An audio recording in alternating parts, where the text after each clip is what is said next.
So I work at Phil Jones Associates. My name's Lucy Marstrand, and I program manage the cycling sector work there. Phil Jones Associates, just in case you haven't heard of it, is a transport planning consultancy. We're about 50 strong now. We've got offices in London, Birmingham, Reading and Bristol. Phil Jones himself has been involved in developing a lot of the guidance that planners and engineers use, like Manual for Streets.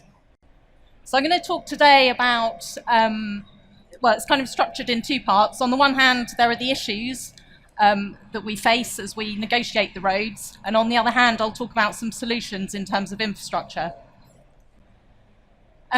So just thinking about cycling for a moment, in terms of the UK, we've got very low cycling levels compared to other European countries, and that's been going on for many years, the decline in cycling in this country. Really, since the post-war period, there's been a kind of managed decline in policy terms.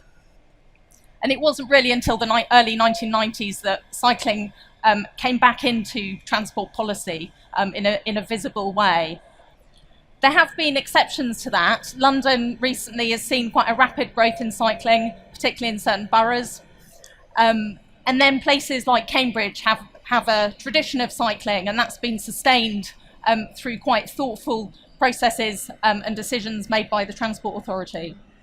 So in Cambridge, people often think it's just the students who cycle, but actually you've got about 30% of people who live in Cambridge cycle to work, so it's not just the students. But we know that in the UK, generally, if people are given the right conditions to cycle, as they are in other countries, they want to cycle and they do cycle more. And I mean, I won't go into this in great detail. You all know about the benefits, really, of less congestion and more active travel. It's good for the environment, our health, and actually well-being. And there are quite a number of studies recently that have been done to show that if you live on a lightly trafficked street, you're much more likely to talk to your neighbours. And children in the Netherlands and places like Denmark often come out as, very, very well in the happiness scales, and often they cite the ability to travel independently on foot or by bicycle as something that makes them happy. It's International Women's Day, and that's quite pertinent today in terms of cycling. There's a big gender imbalance in this country when it comes to cycling. Women are very underrepresented, and it doesn't have to be that way. When you look at the Netherlands, you've actually got more women cycling in the Netherlands. Now, why is that? What is it about the road environment that invites so many women and older people to cycle? So yeah, as I've mentioned, women and older people are underrepresented in UK cycling, even though they make up the majority of the population. And conversely, in the Netherlands, the majority of cyclists are women and older people. And there are these sort of infrastructure preferences. So women say that they prefer to be segregated from motor traffic. Most men also say that, but that it has a bigger impact on women, and they have a much sort of stronger preference for being segregated from motor traffic. And anyone who's got kids or has tried to cycle with kids will know that the major deterrent to cycling is fear of being hit by a motor vehicle. And this doesn't occur when it comes to walking. There's a much better balance of men and women walking at all ages. It's just, you see that disparity in cycling terms in this country. This is kind of an interesting diagram. I don't know if you can see, but the two graphs above are for England and the two lower ones are for the Netherlands. And the scales are slightly different just because they have so much more cycling going on in the Netherlands. But you can see there that a 60-year-old woman in the Netherlands is about 50 times more likely to cycle. So less than 1% of 60-year-old women in this country are prepared to cycle. And this is why it's much safer to cycle in the Netherlands. You know, you are more likely to be injured and killed in this country per kilometre as you cycle. And the Department for Transport often tell us that in terms of road safety we do very well. Well, that's true, but only if you ignore the fact that we have very low walking and cycling rates. And most of the casualties are occurring at junctions, the vast majority at side road junctions. So that's like a vehicle just turning left across you as you're walking or cycling to proceed along the pavement or along the road. In terms of policy, the government does want things to shift. They're keen to make the environment better for people walking and cycling, and they'll shortly, hopefully, be issuing this cycling and walking investment plan to encourage local authorities to draft a plan from which they might in future be able to bid for funding for more walking and cycling. There is guidance in place, but it's not that thorough in some ways when it comes to walking and cycling. There's Manual for Streets, which has had some impact over the last few years. But in terms of cycling, there isn't a huge amount in there which specifically relates to cycling.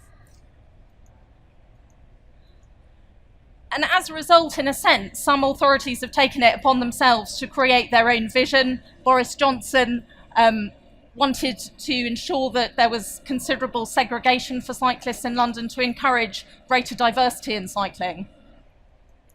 And many other authorities have taken up the banner for themselves and produced their own street design guides.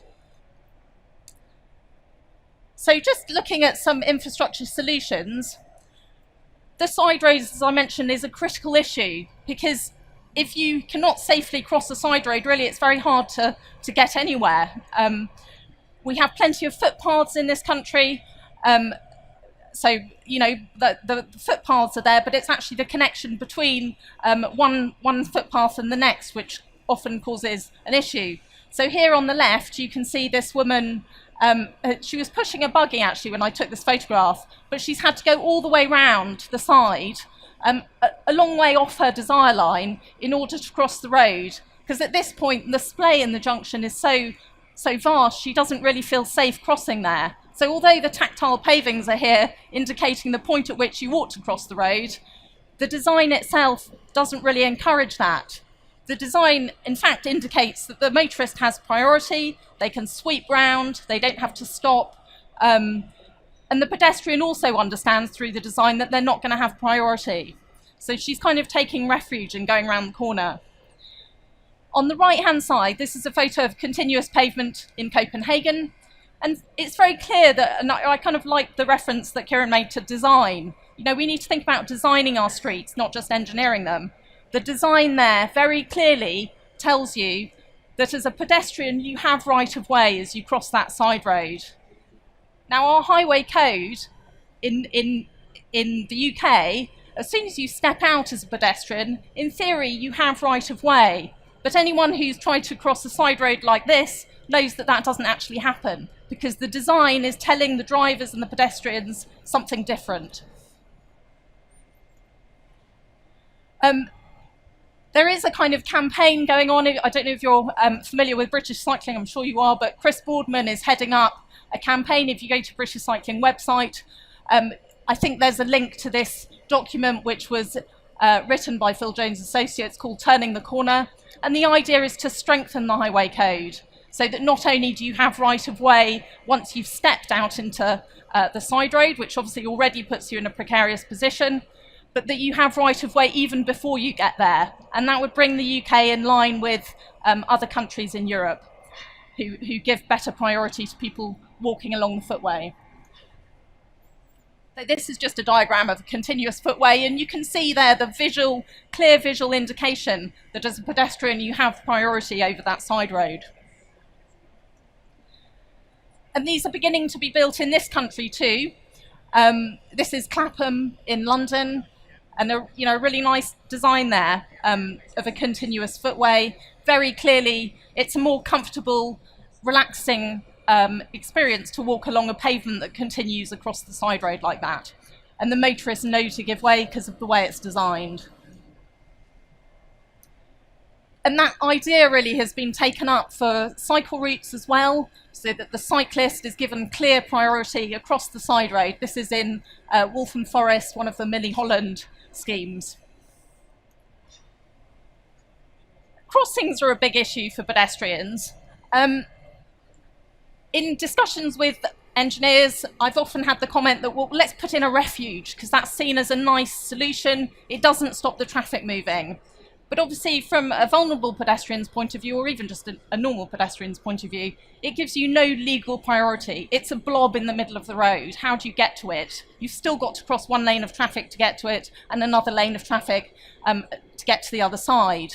And while you're in the middle, you're sandwiched between two streams of moving traffic. So if you've got if you've got kids with you, or if you're elderly, or if you're in a mobility scooter, it's not a nice place to be, stuck in the middle of the road. So zebra crossings are a nice solution to that. Not appropriate everywhere, but they can be used. They can be used right on the edge of the junction. And then an informal zebra crossing, so no Belisha beacons, less of the clutter that we're used to seeing with traditional highways engineering. But actually, it has motorists still observe the zebra crossing markings even without the Belisha beacons. And that's been shown in Bexley Heath and some schemes like this, where again you've got that kind of melding of design and engineering, highways engineering. So the granite sets there are used as part of the design that we understand to be a zebra crossing. This last year, zebra crossings now can be cycle zebras. They're called parallel crossings. So this is a legal change. We can now allow cyclists to cycle across a zebra crossing. And just going back to this side road, this is a two-way cycle track. And on the left-hand side, it's kind of, it's sort of shocking in a way that it's so obvious that anyone trying to cycle across there is going to feel very vulnerable. They're going to feel that they have to give way to the turning traffic as they do. And they're just sort of out in the middle of this big space of tarmac at a very vulnerable point with motorists turning across them. Here on the right-hand side, it's better. They've been given priority. The motorist driving out of the side road has to give way. But this is not really considered good practice to have a two-way cycle route on one side of the road. For this reason, that as a motorist, as you drive out, you're not generally looking in both directions for someone to cycle. So they do have quite a high casualty rate. Some authorities have tried to combat that by sort of this very visual clue that the motorist is about to come upon a cycle lane, but really the way around it is actually, I think, a lot simpler, which is to have one-way cycle tracks on each side of the road. Not like this one on the left. Again, there's no priority on the side road, but on the right, this is a stepped cycle track in Bournemouth, and instantly this woman there with a kid in the trailer feels comfortable cycling along there. Another scheme in Brighton, the cycle track has been reintegrated with the carriageway at the side road, but the visual priority really is still there, and it's a nice tight junction, really right angles compared to those flared junctions of the sort of old school engineering. Again, stepped cycle track in Bournemouth just allows that inclusive design, I suppose. Again, just some from Copenhagen. Step cycle track with a continuous footway, so that's really the ideal. And it's just quite a nice, simple design, this. Again, this is Copenhagen, but it shows you don't need all that clutter that we're used to seeing on many of our roads and streets. Just on this point of place and movement, I thought it was worth mentioning that it's only, they don't have to be viewed as oppositional. Place is only really deteriorated by movement if it's HGVs and cars and types of movement which we don't like. If it's movement of this kind, it doesn't have a detrimental impact on place. It has a positive impact on place. So you can have lots of walking and cycling movement, and that can be a positive thing on place. One of the disadvantages of the step cycle track is it's very expensive. It's about £1 million per kilometre to install a step cycle track. So often councils now are looking at things like light segregation, where you just bolt on things like these wands at the top, or raised curbs, so you don't have to change all the drainage. but it has a similar impact of segregating space, so people of all ages and abilities feel comfortable cycling. And it can be done in a more, using soft landscaping, such as the scheme in Camden on the right-hand side there. Our roundabouts in the UK are some of the most dangerous in the world, and there are ways of improving our roundabout design. This is just thinking a little bit about smaller roundabouts. Our large roundabouts have generally very poor casualty rates in terms of cycling, but looking at the smaller roundabouts, you can improve the casualty rate and make them more comfortable if you tighten them up, so tightening the geometry, so that as you arrive as a driver at a roundabout, you actually have to stop and give way and sort of treat it as you might do at a junction. Okay.